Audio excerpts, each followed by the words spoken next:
ఎన్నికల సెంటిమెంట్ కోసం హుస్నాబాద్ ను వాడుకుంటున్న సీఎం కేసీఆర్ సెంటిమెంట్ కు సమానంగా హుస్నాబాద్ ను ఎందుకు అభివృద్ధి చేయలేదో సమాధానం చెప్పాలన్నారు కాంగ్రెస్ నేత ఎంపీ పొన్నం ప్రభాకర్. 2014 ముందే 70% పూర్తయిన గోరవెల్లి ప్రాజెక్టును కూల్చివేసేందుకు పూర్తి చేస్తానని సీఎం ఇంతవరకు ఎందుకు పూర్తి చేయలేదో చెప్పాలని ప్రశ్నించారు.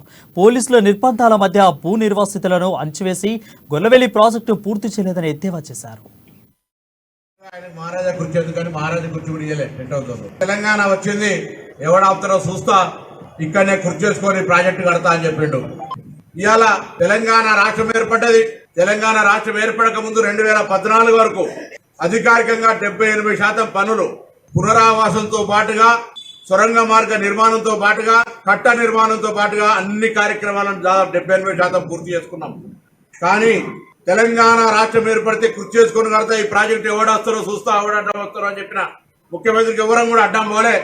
చిన్న చిన్న పునరావాస సమస్యలు పరిష్కరించకుండా ఈ ప్రాజెక్టు నిర్మాణం పూర్తి చేసుకున్నట్ట రేపు ముఖ్యమంత్రి గారు చెప్పాలని కోరుతా ఉన్నాం.